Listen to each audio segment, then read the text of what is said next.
Hey, good morning. It's Mike Shunke at Berkshire Hathaway Homes and Ship from Properties in Scottsdale, Arizona. Friday morning market chat with me. We're going to talk about residential. We're going to talk about commercial. We're going to talk about the economy a little bit. It's been a crazy week. We've kind of been all over the place, residential and commercial. So, boy, we really got our plate full here. But let's start with inventory like usual.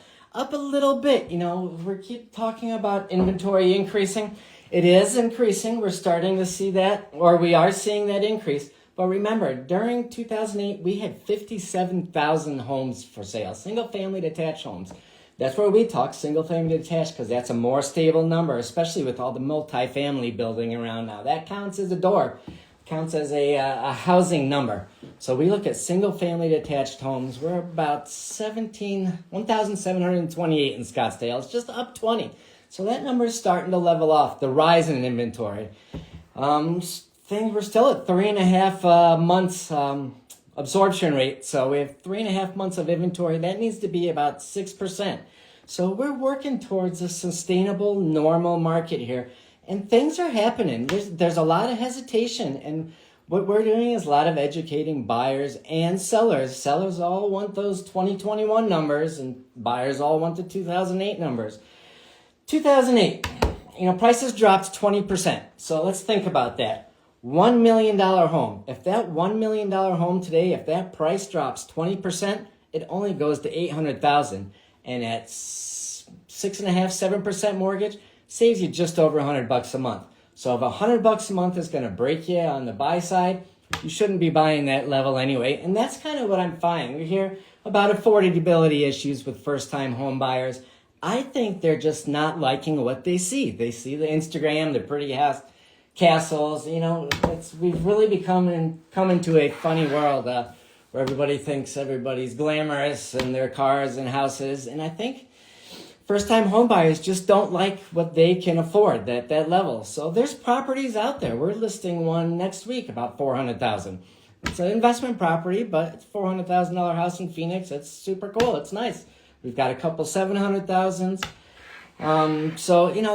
There is a house out there that you can afford. And that's Becky, what's her name? Bess Friedman. She's a big New York City broker. She's on the news a lot. She was taking, you invest in real estate, you need a house over your head. So it's a consumable asset. And you gain equity in that, in an expense. And you fix that expense for 30 years. So, we find ourselves disproving the media a lot these days. Tina Tambor of the Cromford Report had a meeting this week, and she was talking about an article that came out in Newsweek. It said Phoenix has never seen a sell-off like the '08 crash. Well, as I mentioned, we had 57,000 listings in '08, and we're just not seeing that. We're more of a 2014 market, more of a rebound. And remember, real estate data shows us where we've been, not where we're going. Nobody knows where we're going. You can follow the trends and things like that, but nobody knows where we're going. But you always want to buy kind of when it starts dipping back up and goes. And if rates tick down, in 1980, we had a worse affordability problem now, technically. Rates were high. My first mortgage was 11%, and I worked for Bank of America. So that was the employee discount. $180,000 house. I think our payment was $1,200 or $1,400 a month, but that's what we could do at the time. It wasn't awesome, but it got us raised 2 kids in it for the first few years, so that was great. But anyway, just stick to your budget. Let's look at the numbers, see where we can get you. How is it beneficial to you to buy? And if you're ready to sell, but you think, you're stuck, you love your 3% mortgage rate, let's figure out. Maybe you have enough equity where you can put that equity down on a new place and even lower your monthly payment. And most people, the majority of people, it comes down to what's in the monthly payment, the monthly budget. Yeah, I would say 3, 4, 5 billion, that's a pretty big house. 3, 4, 5 million and up, that's all cash. And a lot of this area, $1 million to $2 million, that's a lot of cash too, coming from out of state. They're saving on taxes. But let's figure out, let's just look at your numbers and put it down. I don't make the markets. I always say that. So let's see if we can help get you to where you want to be. So, let's mortgage applications are up for the 15th week in a row. So it's busy. I think people are becoming comfortable with this market, and I think this is where we're going to be for a while. We're kind of heading into a normal market. Some areas, even Scottsdale, dipped down into a little buyer's market. Paradise Valley, slightly. I don't really know if I believe that because I see a lot of activity in Paradise Valley. I do know, I made a funny comment on Twitter the other day, or X, whatever it is. I thought I was going to get a lot of backlash and probably wasn't good for my business. But they're building a lot of industrial stuff on that northeast corner of the 101 there. And people, you just really have to pay attention to what's going on, what the planning and zoning department is. Watch the local government television. You'll learn. But there hasn't been a transaction in Silverleaf in over a month. That's pretty interesting. A DC Ranch, I had somebody the other day tell me that it looks like Newark. You ever been to Newark? So, we used to go down to the warehouses there and get some shady deals on furniture out when we lived in the Northeast. But those are good times. Kind of helped with our negotiating tactics today. So that's a whole different story. But anyway, I wanted to let you know the Arizona purchase contract, because we're seeing a lot of negotiating right now. And, if you like a property, make an offer. You never know. We're heading into summer here. What's going to happen? Are we going to start seeing houses cancellations and inventory drop a little bit? And we still have businesses moving to the area. People need a place to live. It's a growing place. This morning, 85 and sunny for the next few days. So we love it. Anyway, you never know what's going to happen in the future. Focus on what's happening with you today. So we've got a lot of stuff going on. We've got a couple meetings today, a couple interesting. One I'm probably going to lose money on, but I want to feel like I need to protect that client because somebody's going to take his listing, and so I feel like I should because I like him. We've done business in the past. He's over 94 years old, but pay attention to the amount of fraud out there. We hiked with a friend who does fraud negotiations for an insurance company. She says it's unbelievable the amount of real estate fraud that comes over her desk, and she works for an insurance company. So it's out there. So you be careful in today's world. I just told somebody the other day, the more automated real estate transactions become, the more I feel like you need a personal agent just to look over it. We have tools, we know.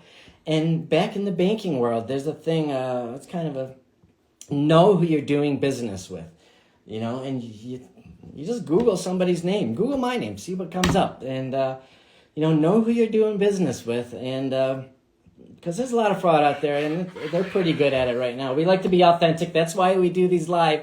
They're not always pretty, but they're authentic. So anyway, commercial, all about the numbers. It's picking up for sure. We actually just missed out on a 15,000 square foot industrial building. It's been on the market forever, and we were ready to go ahead with it, and somebody else got it. So that happens. You really can't hesitate. You can't time the market either. Commercial real estate loans were up. Loan closings were up 90% in the first quarter of 2025 versus 2024, almost double. So I don't know if the SBA is definitely tightening up some standards. So I don't know if there's a rush on commercial people. And, we promote own the building on the commercial side. We talk to small medical professionals, dentists, doctors, small business owners of all types, and we teach them the benefits of owning your real estate. So give us a call. It never hurts to sit down, let's look at the numbers and see what happens. But the SBA is tightening up on their lending standards. So I don't know if those loans, that rush of loans in the first quarter, if that's just people rushing to get that in. But the industrial market's busy. Phoenix, or the commercial markets, it's busy. It's picking up again. Small shopping malls. I keep seeing this asset, small motels. I see 1 million of them for sale all over the country. And I think that might be something to look into. I think they could be good money makers. So I don't know. We're going to look into that. This week it's been all about chicken egg laying. We're looking for land. A client called us interested. That's where I am different from the others. I want to dive into your business. I want to know what your plan is, what you're doing. So we've been learning a lot about chicken egg laying farms this week. There's some interesting zoning applications for that. So, and I guess it's pretty messy. You want to be pretty far away from your neighbors. So anyway, that's fun. So, but we got a couple of places we're going to look at this weekend. Hopefully we can help them out, get them where they need to be. And that's what we do. So just pay attention to what's going on around the valley, the Northeast, the Southeast, out to Buckeye, these perimeter areas. It's, follow the money. That's what they've always said. Follow the money. It's you and I can't compete. We don't make the markets, but onto the economy. Interesting, some of the big hedge funds, they pulled off of their recession talk. And as I said last week or the week before, they were talking about recession 2 years ago. And I don't know why the media wants to keep painting this picture of doom and gloom. We've had good, strong economic numbers. Jobs are steady. As long as people are working, you cannot have... I don't know if I want to say you cannot. As long as people are working, you most likely are not going to have a recession. So we had consumer price index. It was pretty much as expected. Producer price index, the wholesale level, that was weak. So, but we'd like to see lower prices out there. But then Walmart came out and said that they're going to consume these tariff price increases. So that kind of confused everybody. And, like I said, if you're trying to trade time the stock market on a day-to-day basis, you can't. By the time you see the news, you see the deal, it's already been talked about. The money's already been made. So, it is what it is. Did you know that the S&P, the Dow, and the NASDAQ are all pretty much where we started the year? I think we're just a little bit slight, but they're all pretty much back to where we were. So the media came out and they said all this doom and gloom. Oh, everybody's 401ks are down to zero. Well, as long as you didn't sell, you're right back where you were in January. Great. But you won't hear the news say that. So anyway, I'll cut that. I don't think there's any reason for the Fed to cut rates. The things are moving along. The economy's trucking along here. Yes, things are a little expensive, but people are working. The economy's got to flow. You got to get a return on your investment. So anyway, follow the cash flows. Bond prices up, bond and yields go down. So I do think we need a little bit drop in yields, like Logan Matsushima said this morning. We need yields to come down a little bit to get people off the fence on the buy side. Just investment, the economy, but it's all about the cash flows. So again, we respect our privacies. I want to touch base real quick. If you have a house or a property or a commercial property listed, call your agent from a different phone number and see if they pick up. I can't believe the amount of agents this week that do not pick up their phones. They don't know who I'm calling. I have a Connecticut phone number, 203-733-5877. They don't know if I'm a potential client. I cannot believe how many agents didn't pick up their phone. You have to. So anyway, ours is always in our hand. We try and pick it up 99% of the time if we can. If we can't, we'll call you right back. So anyway, pick up the phone. Thanks again for watching. Our job is to take the emotion out of your real estate deal. We respect our clients' privacy. Let's see.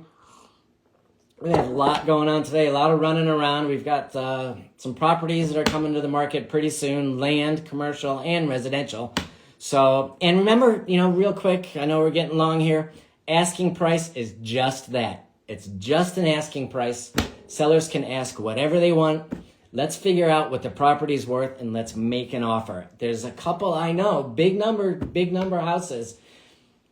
I know there's a deal to be had. They're asking not big numbers, but I know for a fact that that's just an asking price. So give me a call. If something catches your eye, let's talk about it, see if we can help you.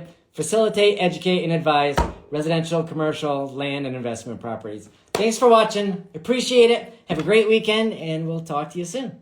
Bye.